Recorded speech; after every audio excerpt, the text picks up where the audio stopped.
So our first guest today is Matt Allington. Hello, Matt. Hey. Thank you so much for coming today. We really appreciate it. You're the first guest, so it's an honor to have you here. Privileged to be here. Before you started your own company, Excelerator BI, you worked for a famous consumer goods brand. Yeah, so So it's no secret. So it's on my website. So I worked for Coca-Cola for 25 years, and it was fabulous. To be honest, it was a great company. I worked in sales and I worked in IT, but I've always really been a data guy.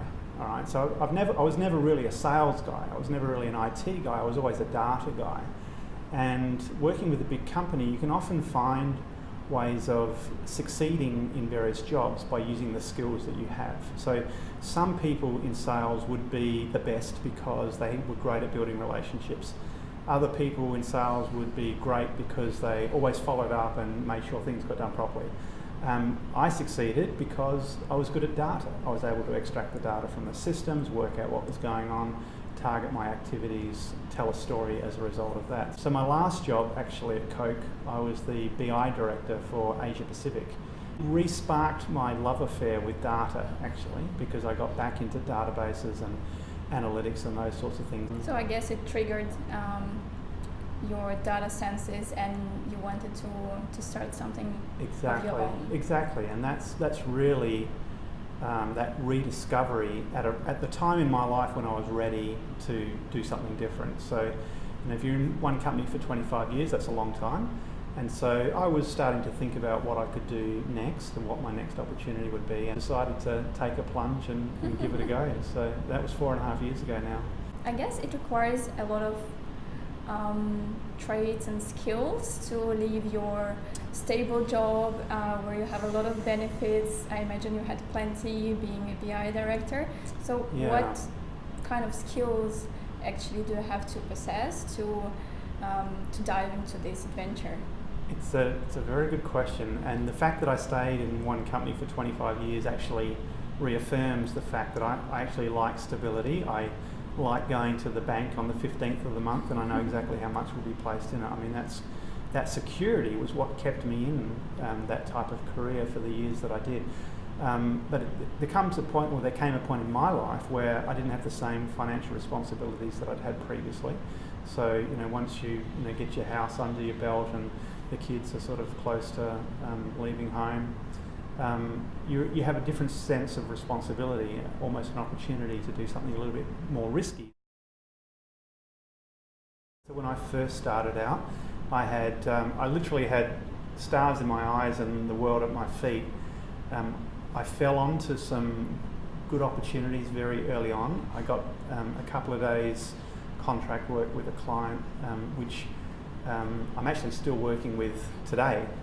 Just as an individual entrepreneur, just having a day a week or 2 days a week working with a client that perhaps can't afford or doesn't need a full-time person of that particular skill, but is willing to bring in someone on a contract part-time basis, that was a real bootstrap for me, because it basically underwrote everything else that I wanted to do. So I had a regular income coming in, not the same as my previous career, as you could imagine, doing 2 days a week.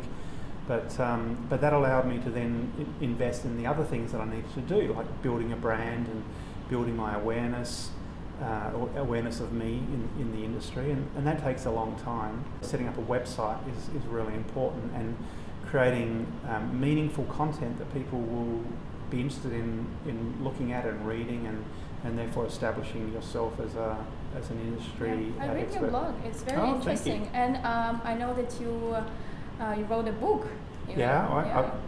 I've actually got 3 versions of the same book, so 3 titles, but 2 and 3 are basically an updated version of the first book. So I now call my books Supercharged Power BI, but it's really a book about the DAX language. So how do you get the most out of Power BI by using the language that's available inside? So the book is you never get rich unless your name is what is it, a Rowlings or something like that, writing Harry Potter. I mean, some people do make a lot of money writing books, but really you don't make a lot of money out of writing books, but you build generate awareness, you create credibility, For me, it was a perfect way of crystallizing my thinking as well. So when you have to write it down and make it articulate and standalone, you really think through the issues, because you're on the front stage, right? You want to do the right thing. You want to do it correctly. It's the difference between saying, here's some guy that knows Power BI, and here's Matt, he's written a book, he's got a blog, he runs the user group. Those things really help when you're trying to get started. As an expert, you know that in order to achieve the high level of excellence, you have to make mistakes. And sometimes people are afraid to make mistakes. And here goes my next question. What is the most common mistake the beginners shouldn't be afraid of, and they actually have to make it to Excel? What tends to happen when people get started with Power BI is they come from a background of Excel, so most people feel relatively competent with data because they're used to using Excel. And then they pick up this new tool and it looks a bit different, and they try and start using it like they used Excel. And pretty quickly most people hit the wall because they realise there's something more to the tool than immediately meets the eye. And that's where a book or an online training course or a live training course can really help. So the most common mistake I see is that people write calculated columns instead of measures. So a little bit technical, but there's two ways to write formulas. You can write formulas in your tables in the columns, and that extends. So if you've got sell price and cost price, you can create a formula for profit, and you can put that into your table. That's generally the wrong thing to do. There are times when writing formulas in calculated columns are good, but most of the time, in my experience, most of the time when people do that, there's normally a better way, and that's to write a formula as a measure. Writing it as a measure is a little bit harder. It's not as intuitive, and therefore people tend to avoid it. But if you want to get good, if you want to build good quality tools, you need to learn how to do that. As you mentioned, Power BI user group.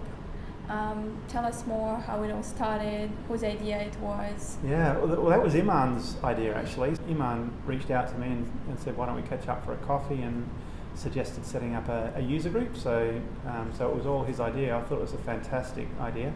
And timing is everything, because we literally met and had a coffee and talked about it. We organised our first meeting, and like 3 days before the meeting was due to start, we got contacted by Microsoft saying, would you like to become the official Power BI user group for Sydney? And so we set it up as just our own little meetup group, and just before we had our first meeting, Microsoft asked us to be the official user group, so the timing was perfect from that perspective. Some BI enthusiasts, data analysts, business analysts really want to share the stage with you and to present during these sessions. So what would be your advice, and what kinds of topics are favourable? So it's interesting because we're always looking for speakers. But one of the great things about Power BI is that there's so many different parts to it, right? And you can't be good at everything.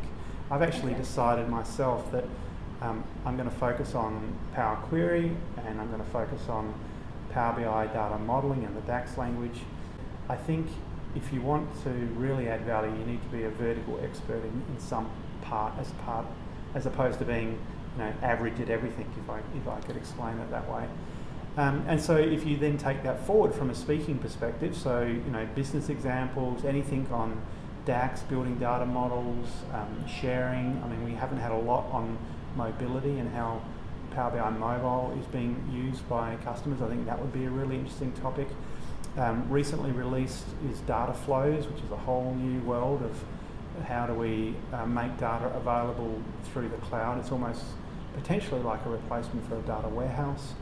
And it's probably going to be much more than that into the future. And I'm sure everyone that comes to our meetup is really good at something, at least one thing, probably more than one thing. But come and talk about what it is that you're interested in. That's what I would recommend. We have people like Iman and other companies that are looking to recruit Power BI experts, so it's a great way to potentially find a new employer by doing a great job at presenting, or sharing something that you've done, or just networking. Probably will ask everybody this question: what drives Matt Allington? What drives me? Kind of an interview question. yeah, exactly. Well, I tell you what, one of the great things about working for yourself is you don't have to answer those interview questions anymore, right? I like working for myself, and I like succeeding. I like helping people succeed. So I like sharing stuff that I know. I've always liked helping other people and sharing. Yeah, so I'm motivated by some free time to rest and relax, and then at work I'm motivated by just helping people make a difference. So I like working with smart people who want to learn and then want to make a difference with what they deliver. So yeah, that gets me excited. Thank you so much, No Matt. worries, Thanks you. for sharing, and Thank you. let's drive young BI enthusiasts. Yeah, and to look, success. my contact details are on my website, so if anyone is thinking about taking a launch into this career, I'd be happy to have a chat with them and give them some advice so they can reach out. All links will be in the comments. Yeah, so. okay, good. Okay, thanks very much. you. Okay, thank you. Thank you. Thanks a lot.